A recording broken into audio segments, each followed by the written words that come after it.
Welcome to the Off the Go podcast, everybody. Okay, sorry, we had a little bit of technical difficulties on the video. So in the video portion, it's a little messed up. We missed this. We were just talking about the Falcons game and breaking that down and my thoughts. To me, I think the move is to go with Ritter, evaluate the talent, see what we got, and still try to win this damn NFC South and get in. I mean, it's a winnable fucking time of year. Got to go get it. We get the bye. I think we need the bye more than ever. I think Atlanta, this is a perfect time for, I mean, it's not the perfect time. We should have had a bye a while ago, but we need a bye. We need to exhale. We're on a bad streak right now. We just need to turn it around. But credit to the Steelers. You know, they're playing tough for Mike Tomlin. They're playing good. Everyone thought this, I kind of thought, myself included, thought this season was done for them. I thought they were over. But they seem to keep playing and keep moving on, and they're 5-7. I don't know what they can do. Now with Lamar Jackson injured, who knows what's going to happen there. Actually, take a look at that. I haven't seen where they're sitting. I mean, they're so far down. I don't know. Can they get into? Yeah, it's going to be tough for them. They're sitting pretty far back for Pittsburgh. I mean, but to keep playing, winning out, see what happens. You just never know this year. So there's a lot of football left to be played, a lot of games to be had. The Jets don't seem like we don't know right now. The Jets, New England's slipping. The Chargers don't look good. I mean, the teams in front of them are not convincing. The Raiders are kind of doing what the Steelers are doing now. They're both trending upward right now, getting into a little bit of a groove. Cleveland got the win, but how serious is that? So I don't know. Steelers just got to worry about winning. That's all they can do, because they could have a chance if they just they just focus on what they got to do week in and week out. So shout out to the Steelers for that win. By 3 they get it done. Credit to them. Atlanta's got to figure this thing out going to a bye. Green Bay and Bears, just checking in on this one. And Green Bay still, Aaron Rodgers is still the owner of the Chicago Bears. That's what I got out of this matchup. And it looked like for a minute, the Bears had this thing. They jumped on them early.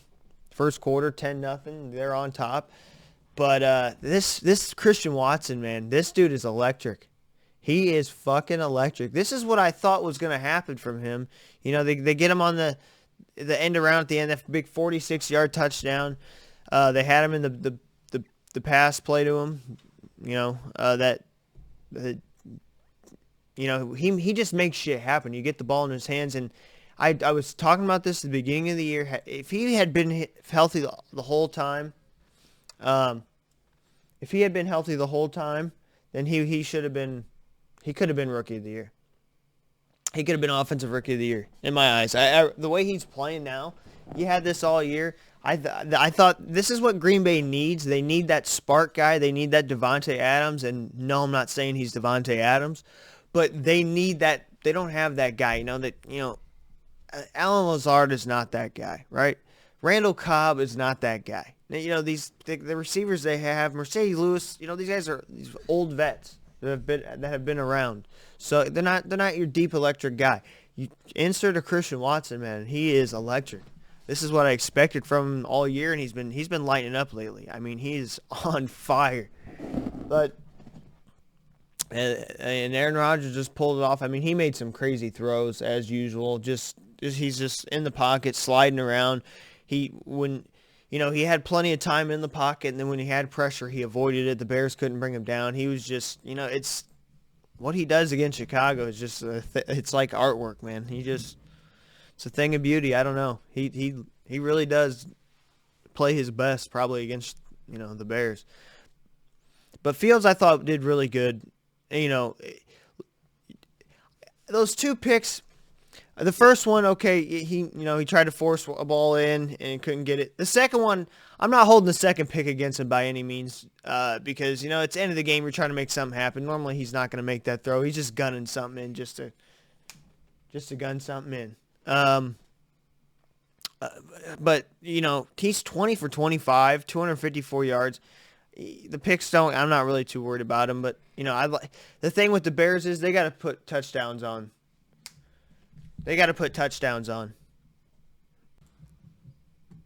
Okay.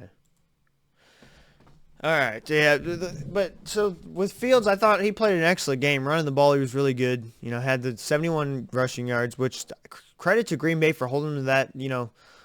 It, limiting him to 71, truthfully, because usually that kid's flying all around the field. So you hold him to 71, that's pretty good. But I just think, and shout out to that bomb he threw to N'Keal Harry. That was a throw, dude. That was a throw, and that was a hell of a catch by N'Keal Harry, who hasn't lived up to any of his potential. He hasn't done really anything.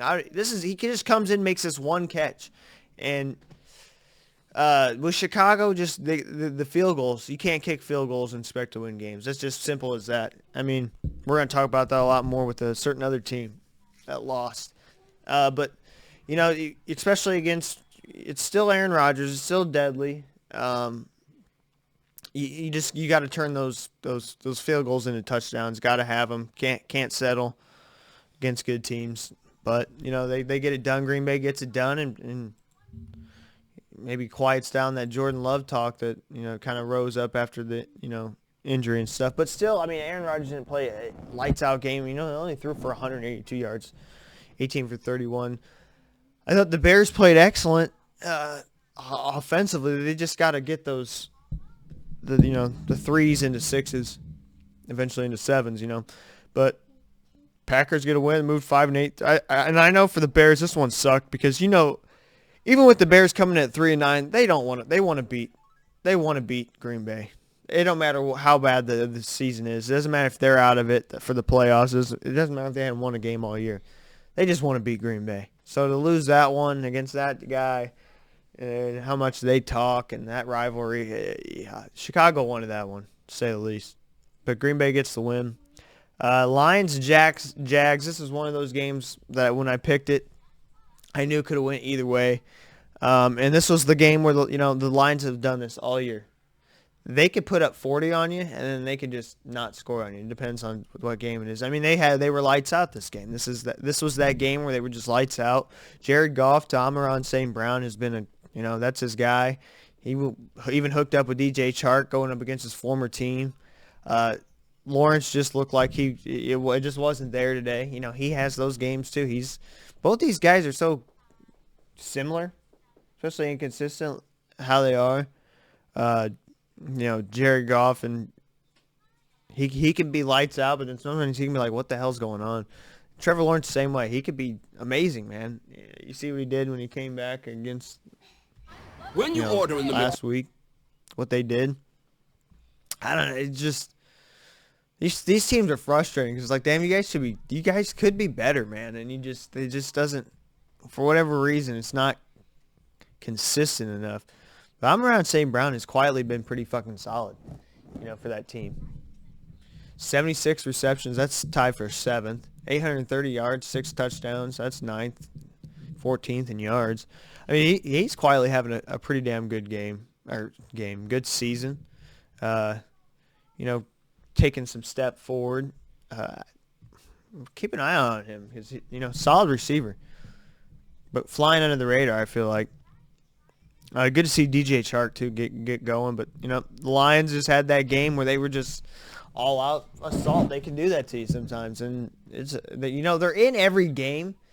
It's just, can they pull it together? Are they gonna get? I feel they should have beat the Bills on Thanksgiving. Couldn't pull that one together. This team had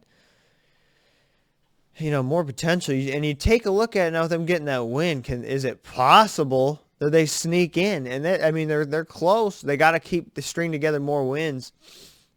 Is if anyone can take it from Washington, but you got to be hoping for Washington, Seattle to lose, and things, with them getting muddier now with how they played. I guess we'll just go right into that one. They tie with the Commanders. So Herm Edwards once had a great quote: "You play to win the game." You play to win the game. How do we still have ties in the NFL, dude? I'm going to say it every time a team ties. It just makes things worse now for the playoffs, but that's not even the main point. Make them win. These two teams, no one wanted to fucking win. They're both losers. They didn't want to win. No, make them win. When your kid wants cake in the morning, and goes, Dad, I want cake. Do you go, all right, cake for breakfast? No, you go, that's absurd. You're not having fucking cake for breakfast. So when these two teams don't want to fucking win, we should not be going, okay, you know what, you guys just tie. No, make them win. Make somebody win, dude. This is trash. I mean, the ties are just so fucking stupid. And it makes playoffs worse. The race is worse because it makes it cluttered because, I don't technically have a loss. But you didn't get a win either. You fucking tied. So what's that count for? Now it's so stupid. The ties are dumb. It could play a huge factor too now. That makes it even harder for Atlanta. Atlanta's hoping the Giants would have won. At least one of these teams, right? Lose. Just for the simple fact of, Atlanta doesn't hold the head-to-head with the Commanders. They lost to them. That's where that got harder. But one of those teams could have lost and took a step back. But now, because right now, that whole division's getting in.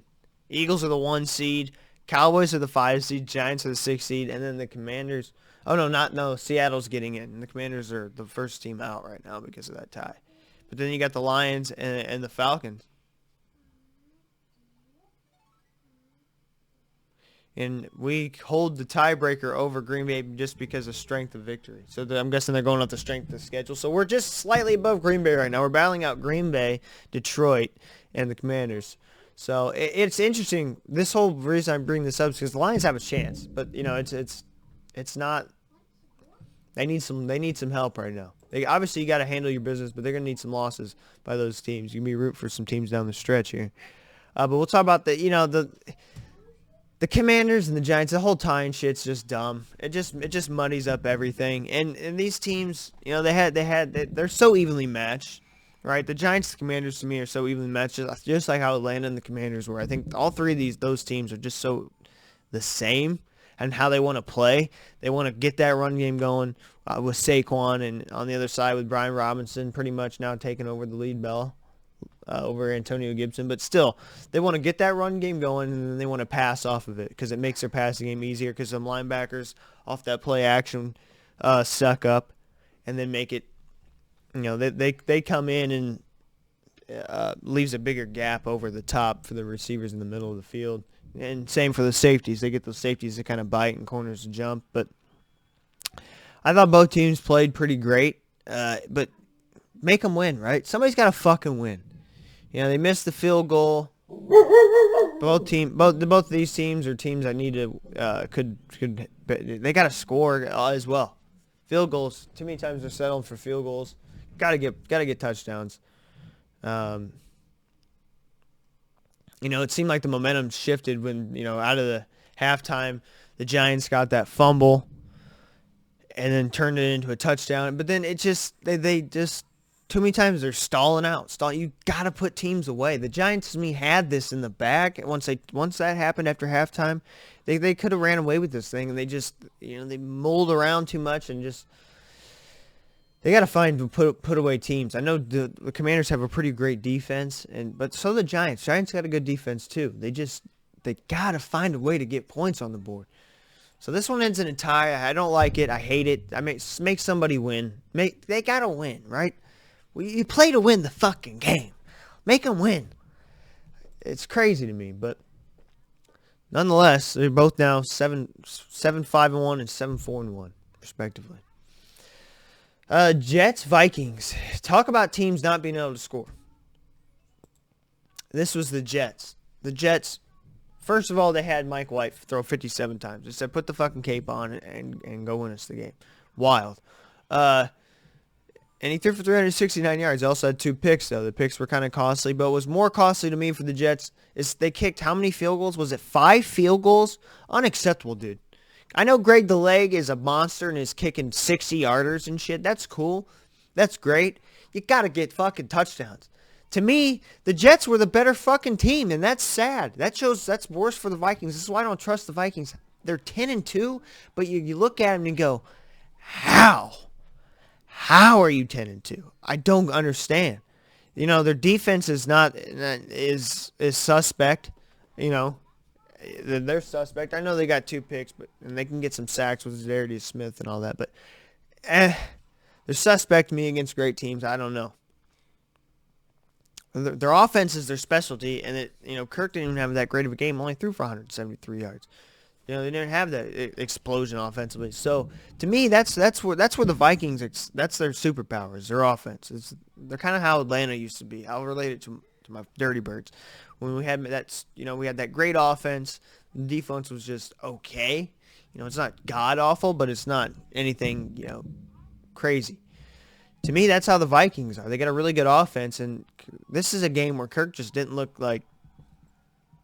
It's just their offense didn't look like they should have blew this game out, and they didn't. It was close, and they only lost because their defense was holding them to field goals. But to me, that's just the Jets not being on. I mean, 5 times.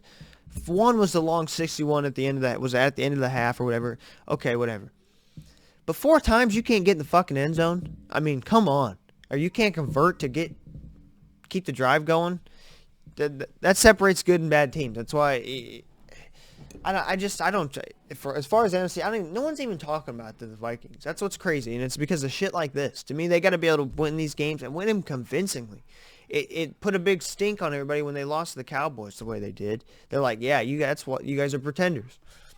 To me, it's the Eagles and the Cowboys are the top dogs in the NFC as far as really anyone's concerned, and everyone else is kind of maybe they could do something. Seattle, maybe. 49ers, I thought, were the team that was moving up and could be really good, but news about Jimmy G, we'll get into that. But, the Vikings get the win 27-22. I thought Mike White played really good other than the 2 picks he did have. Garrett Wilson looked really good. He had 8 for 162. But, again, Justin Jefferson, only 7 for 45 and a touchdown. He had a great catch at the end there that kind of sealed it. That was an amazing catch. Amazing throw by Kirk Cousins.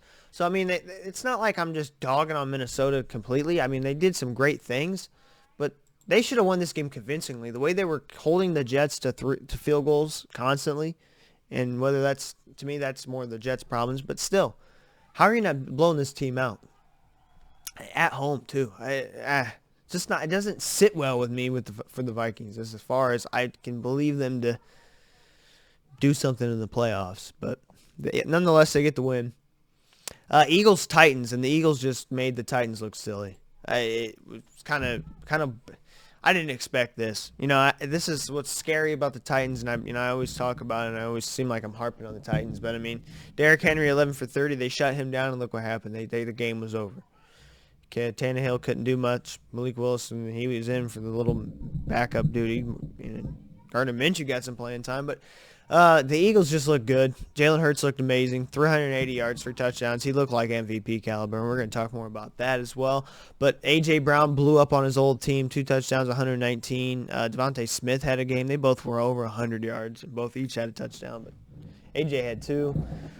They just looked great. I mean, they're a complete team. It's 6 sacks, 2 no picks, sorry. But, 6 sacks, the way they played. Lights out. I mean, there's not much to say, and it's the old Tennessee recipe. I mean, they're predictable. You shut down Derrick Henry, and you lose. They want to play. They want to rely on that defense. Well, the Eagles exposed that defense and made that defense look silly, and that defense has been shutting some teams down lately. So that's just so impressive by Philly. This was a more impressive win just for what they did on the defense, but I thought they'd have their way with Tennessee. Not this much, but damn. That's just why I don't buy any stock in the Titans. They're just one-dimensional. You take away Derrick Henry, and I don't know how many times you can say, you take away Derrick Henry, game over. I mean, how many times are the Titans going to learn this lesson? They've done this, over and over again, where they're not changing. And one factor that remains is Tannehill. I think Tannehill's done after this season. I think Malik Willis will take over next year, but that's to be determined. Eagles get the win, 11-1. They look to me like the dominant team in the NFL total. They're the total package. It's their Super Bowl to lose right now, but we got a lot of football to be played. Ravens Broncos. This one was interesting for one reason and one reason only, and that's Lamar Jackson gets hurt. I don't know if there is an update. Let's look right now, because it was like an ankle injury. I don't want to act like let me figure out what's going on before I just be spatting shit up. But I thought it was knee injury. He's week to week. Oh, that's right. They had talked to Harbaugh. He says more like day to day, week to week. So it sounds like he'll be out for at least. I would if I had to take a guess, they're gonna let him sit for like 2 weeks probably. Sitting at 8-4 in the division they're in. With Huntley, they feel like he can run that offense with no problem. I think they're going to take their time on this one just because of where they're at in the season and how things are sitting. They get the win over Denver. I don't think there was any surprise, even with Huntley coming in. But it was 10-9. They got the touchdown late to take the win. But it's just interesting to see what this does for Lamar. How long does it actually take? Is he going to be the same when he comes back? Are they going to be all right? They had already looked shaky with him, but we have to see now. I think they'll be okay with Huntley. He's been in there before, started for him. He can, pretty much run that offense the same way that, nothing's going to change dramatically. Been there, done that. They'll be fine. Let's see, who do they play? I'm just taking a sneak peek. Oh, against the Steelers. That's, interesting. That'll be a tough one, but nonetheless, like I said, for those reasons, he'll be okay. They do get the win, though, so that important thing there, they get the win, and hopefully they get Lamar Jackson back sooner than later, and the Broncos continue to just ride. It's just not been a fun ride, but they're riding 3-9 now. Browns-Texans, it's the Deshaun Watson back to play his old team. First game back, and he looked like a guy who hadn't played since, a long time. However long it's been since he last played. Has it not been a full year, but what, like 700 days?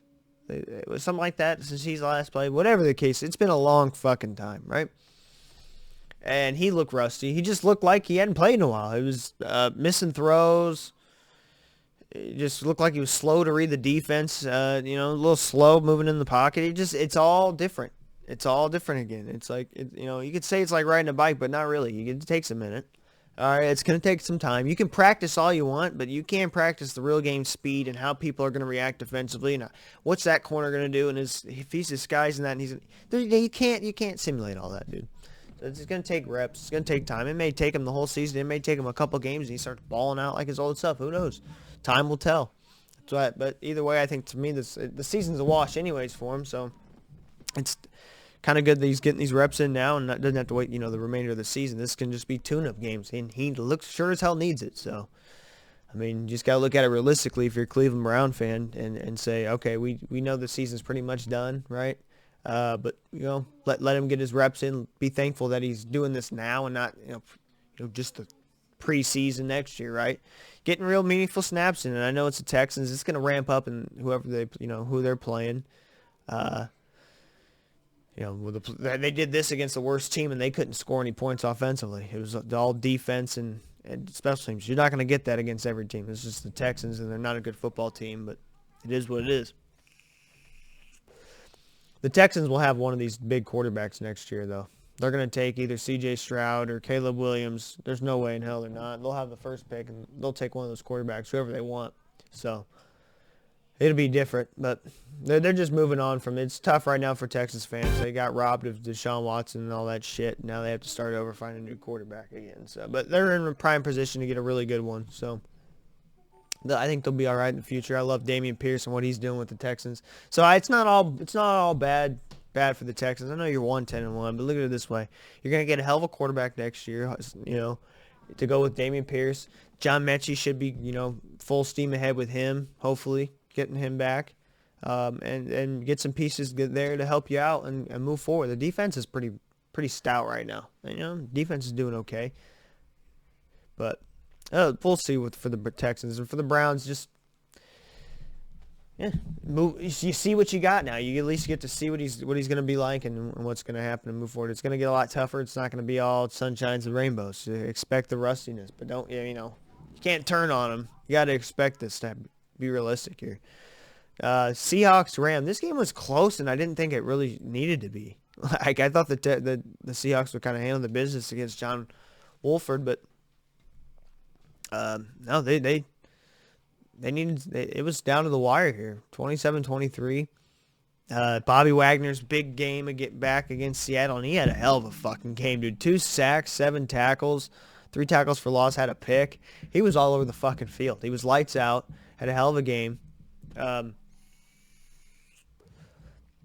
but Geno Smith had one of his best games, 367 yards, 3 touchdowns. He played great. They didn't even have the running game. They kind of shut Kenneth Walker out. He got injured. DJ Dallas came in and was okay, but didn't really do much, right? So it was all on Geno, and he balled out to DK and Tyler Lockett passing. I mean, he looks great. He's like he could be like a dark horse MVP. He's definitely getting comeback player of the year. But I mean, like, could he be the MVP? It's kind of wild.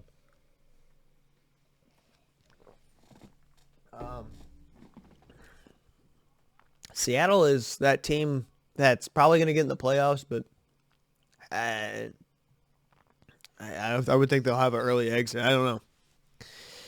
I don't know how they can sustain this, right? I just don't know if I'm buying what they are right now. Like I said earlier, to me, the Cowboys and the Eagles are kind of the only teams I'm really buying in the NFC. Vikings at 10-2. I don't trust them. Seahawks, The Niners, I really love the Niners, man. But with Jimmy G done, I don't know. They're saying they're sticking with Brock Purdy. To me, I think you take a flyer on Baker Mayfield. And I know Shanahan said nah, but I would take a flyer on him. They get the win against Tua. They made Tua look uncomfortable. I think everyone's talking about how he had his game where he didn't look accurate and all this. To me, I think it was just the 49ers defense made him uncomfortable. They got to him a lot. They were flying around the field. Dre Greenlaw playing outside of his fucking mind. And Fred Warner, that could be the nastiest linebacker combo to go maybe with the Bucks or Patrick Queen and Roquan Smith in Baltimore. I mean, one of the nastier linebacking duos. I mean, those guys are nasty. Hufunga's nasty. I mean, they got a solid defense, one of the best defense. I think this is the best defense right now. But now with Jimmy G out, I don't know. Brock Purdy came in and he looked solid. I mean, he did. Shanahan's going to have some stuff, but for him offensively, and make him look better. But I just think, why not take a flyer on Mayfield? It's not like Baker Mayfield can't do everything that you're going to ask him to do. He actually fits the scheme perfectly. Allow him to. It's what he wanted in Carolina. If he would have had this in Carolina, I think it'd have been fine. He didn't have what he was looking for in Carolina. They took all the weapons away, and they're like, well, fuck, dude, why do you suck? Well, because you got rid of everybody. Don't pin that on Baker. I know he didn't look amazing, but I mean, look what he had. Come on, you gotta be realistic with this shit. And I know San Francisco fans might not want to hear, but I think Baker is a solid choice for him. I bring him in. I know Purdy looked okay there, but I don't know, man. That's just, to me, seemed like a one shot in the 15 minutes of fame type shit. I want Baker if I'm the 49ers. And it's not like he can fuck this up. He's got McCaffrey, Debo, Kyle Juszczyk, Brandon Ayuk, George Kittle. He's got every weapon he could ever ask for. So don't tell me he couldn't fuck this up. But I think now San Francisco that's in question, is the QB. What are they going to do in the NFC? I thought they were going to be one of the scarier teams and could have got to the Super Bowl. Real shot at going against the Eagles. I think them and the Eagles would have been a hell of a matchup. And still can be, but I think they want to go get Baker. I would. Just take a flyer on him. Even if you bring him in as a backup and it doesn't work out as, like you wanted to with him, and you just stick with Purdy, whatever. I would. They're going to sign Josh Johnson, I think, from the Denver practice squad. So I don't know, but as far as the Dolphins go, I thought to me, he's now kind of out of the MVP race. He's kind of taking a step back with the games he's missed. Plus, to me, he just looked uncomfortable against his defense. Is all that was. I think they did a great job. Tyreek still did his thing. They had that, besides that, that quick 75-yard play, first play of the game, but they took Waddle out of the game, and he was just pressured and uncomfortable. They were getting to him. They only had 3 sacks, but the pressures, they were there, right? Deflecting passes, and it's just that defense is I think that defense is just that damn fucking good. They can make a lot of teams look not as good as they should. They did a good job, and I just don't think they were ready for it.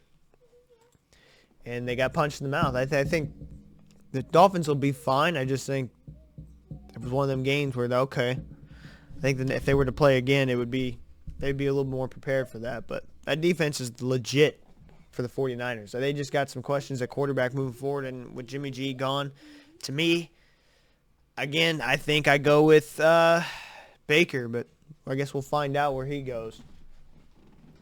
Because that could be a real good opportunity for him. Because other than that, he's not. I don't know how many more chances Baker has. I don't know. I don't know. It's bad tape he had with Carolina, but again, I can't put it all on him. This fucking game was amazing. Now the Chiefs and the Bengals, and Joe Cool's got his number, man. He's got the Chiefs number. He's 3-0. He's doing it now. The Bengals were kind of getting it going at the right time. Jamar Chase back, huge for him. P. Ryan was balling out of control. You know, they didn't have Mixon, and I thought he did really well filling that spot. He runs hard and aggressive and does a lot of things, even out of the backfield for him. He's a solid piece. Joe Burrow, in this game, this was the game where he was Joe Cool, right? The moment was, there was no moment too big for him. He was in that pocket. He owned the moment. Just everything was in slow motion, and he was just going at it. That was Joe Cool. Sometimes you don't see Joe Cool, and that's when they have struggles. But this game, he had it all, and there was no stopping him. I mean, it just looked like he was going to be able to make every throw, dissect every defense, do it all. And to do it against Mahomes again, it's big. They did a great job. I mean, and there was moments that Kansas City could have had this one, and they couldn't get it. Shout out to the Bengals. I thought when Burrow took that sack late there, like under 2 minutes, I thought that might have been, oh no, they're gonna really mess this up, and here's where they're gonna capitalize, and Mahomes is gonna take over, and didn't happen. They didn't allow it. Shout out to the Bengals. They get it done again. A big win for them. And an eye opener now. Is there more to this? I don't know. Has Joe Burrow got these fuckers figured out and he got Mahomes' number? He's 3-0 against them. He plays their best, and this is becoming a fun little rivalry. You know, they were talking before this game, and hopefully, I think we could see this again in the playoffs. I hope we do, because this every time they play, it's a fun game. It's a fun game. I think every time it's been decided by 3 points or something like that. So, fun game. Burrow looked on fire. Mahomes, they didn't have that magic this time. And Bengals get the job done, man. Shout out to the Bengals. It was a huge victory. And now you got the Raiders. The Raiders just they're on a roll right now, dude. What they've been doing, the comeback kids. Chargers came out early on this one. Jumped into the early lead. Looked like they were going to do their thing, and then they just, I don't know. They just faded away. I don't know what's going on with the Chargers, but they just can't get it going. And they even get a pick six. I mean, they get help from the defense. Keenan Allen's back. I don't know. I don't know what's going on with the Chargers. I thought they had a real Super Bowl chance this year, and that seemed to go way down into the dumps. But the Raiders, Josh Jacobs keeps doing his fucking thing, leading the league in rushing. Had 144 yards, touchdown. He couldn't be stopped. Derek Carr to Devontae Adams is the only connection that matters. I mean, at this point, Devontae Adams is about to be a dark horse MVP candidate. The way he is, another game, he's 8 for 177, 2 touchdowns. He's played out of his mind lately. He's 4th in receiving. He's now tied for Kelsey in touchdowns just because of how the production he keeps having. It's ridiculous. The last 5 games, he's had 146 yards, 2 touchdowns, 126 a touchdown, 141 and 2 touchdowns, 74 and no touchdowns against Seattle, but then 177 and 2 touchdowns against the Chargers. He's balling out of his mind. And to me, he's like a dark horse MVP if he continues this path all the way to the end of the season. He's a dark horse MVP candidate. No fucking joke. He's balling out of his mind. And the Raiders keep getting fucking wins now lately. They're coming out of nowhere, and good time to do it. I don't know if they have a realistic shot, but they're, had they pieced a few different games together and got that win against the Cardinals, a win here and there, they're looking at being in the playoffs, man. And it's tough. They would have been if they had full strength, they're a tough team with Hunter Renfrow and Darren Waller at tight end. They're a really tough team to go with Devontae Adams. But right now, Devontae Adams just said, "Fuck it, get on my back, just throw me the goddamn ball." And they're succeeding that way. It's crazy. An embarrassing game Sunday night, absolutely atrocious. 54-19, the Cowboys beat the Colts, and I don't know. The Colts might be the most unluckiest team I've ever seen. Watching them, it's like a bloopers reel. They had the fumble. Their receivers are not on the same page with Matt Ryan. They're throwing picks. A lot of times it's bad balls. It's just the most wild ways they lose. And this thing was 21-19 at one point, and then just blown out of the fucking water. The Cowboys scored 30 points in the fourth. I had to stop watching. It was just hard to watch. I think I stopped watching when they had 34. They ended up scoring another 20 points. I mean, it was absurd.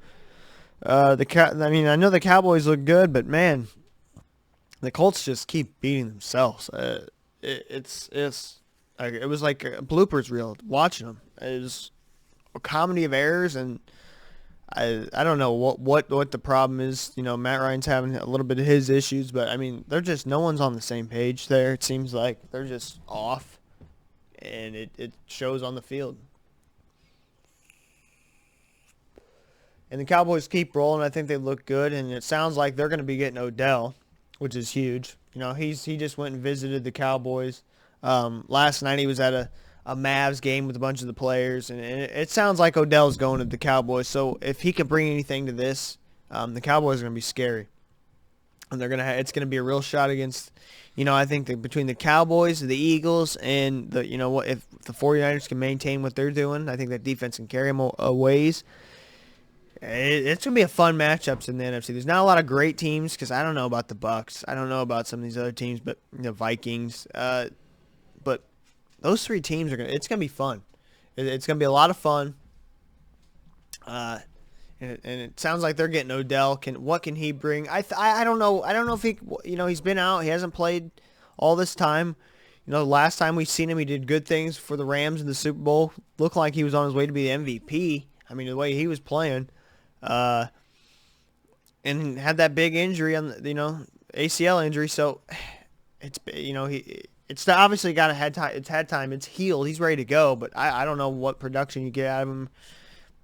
But even if he's just taking coverages, eyes, bodies, off of CeeDee Lamb and other receivers, I don't know. That's going to help out Schultz. It's going to help out Gallup. I mean, it's going to help the CeeDee Lamb out. It's going to help them all out. So it's only going to do good things for the Cowboys. It's just what kind of production are you going to get from Odell? I think if he can get what he was doing for the Rams, even, if he's looking like that, that's all they need. That'll go a long ways for him. So we'll see. But it sounds like Odell is going to the Cowboys, and the Cowboys just steamrolled the Colts, and the Colts helped them. They beat themselves along the way, so made it easier on them. And then last night, Monday night, the Saints, this was just, both teams look bad, right? Offensively, the Saints look bad. They would get down and guys dropping balls. They were sloppy on offense. On the same side, you can say the same thing with the Bucks. They look sloppy, but Brady pulls out another magic moment from him and goes down and scores the last seconds of the game, literally. 3 seconds, they get the win 17-16, but this was the Saints could have won this fucking game easily. And someone's got to win the NFC South. I think it's probably going to be the Bucks. But I don't know if they're going to be able to do much in the playoffs if they play like this. Everyone's sitting around waiting for Brady to get going. Oh, Brady's going to figure this thing out. They're going to figure this thing out. They're going to figure this thing out. And god damn, they're just not figuring this thing out. It's hard to watch, right? But, that final drive, they did make some great plays. Julio had a great catch to get him right there on goal range. Get it first and goal. They made some good plays, I think. Scotty Miller had that great play on was it fourth down there. That was his only catch. I mean, they made some plays. It's just like they just can't get it going. They're just off. Everyone's just off a bit. I don't know. And I don't know if they're going to be able to get it against the likes of the Cowboys or the Eagles or, teams like that.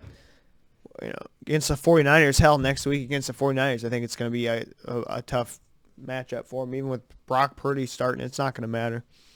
It's going to be a tough matchup for them because of that defense. So I don't know.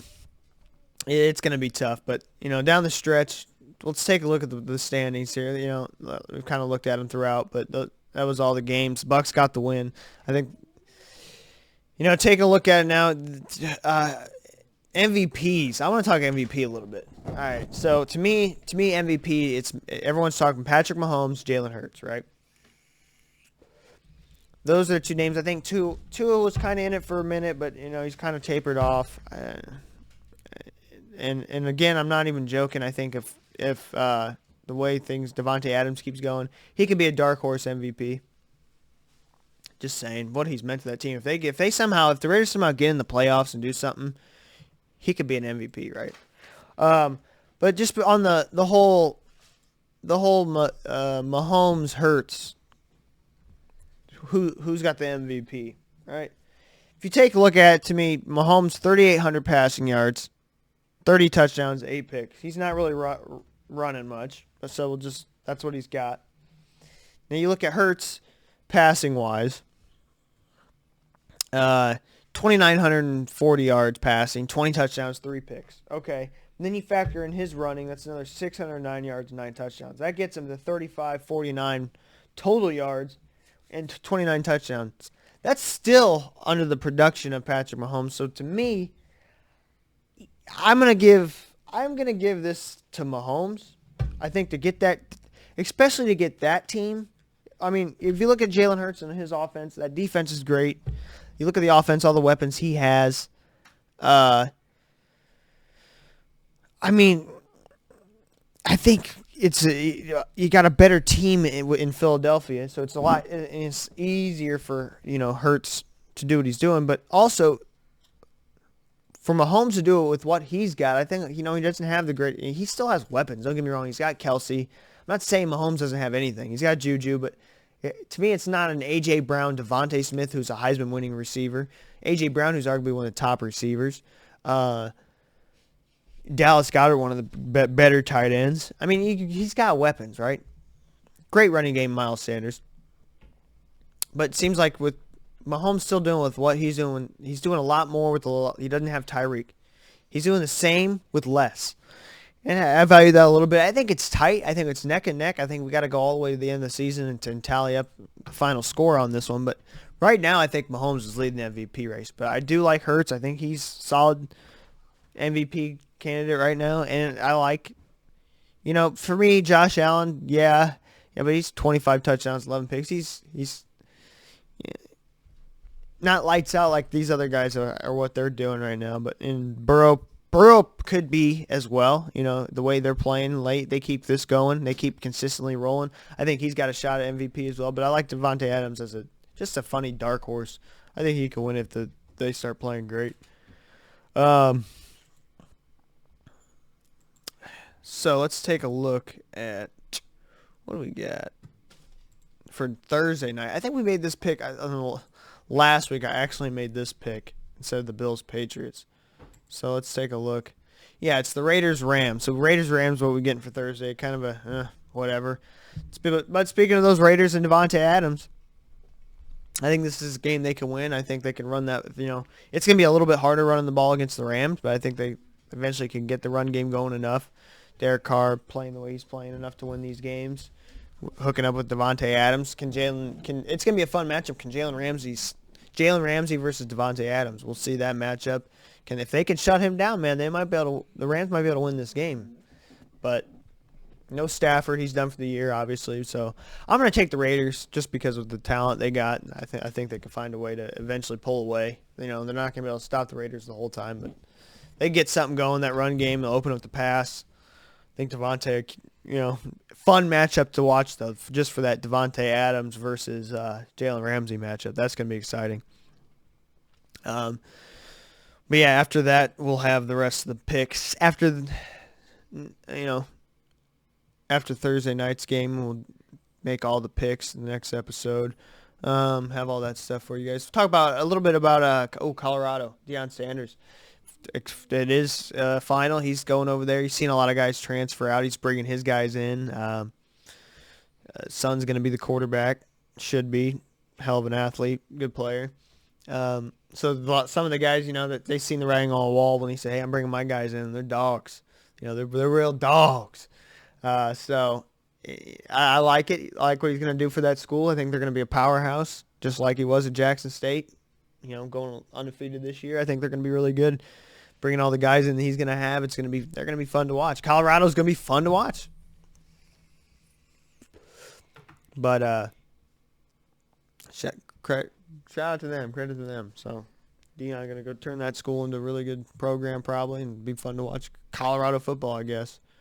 But anything else? Anything else? I think we pretty much got it all. We talked about all the games, got it all. MVPs, fun little matchup here. But,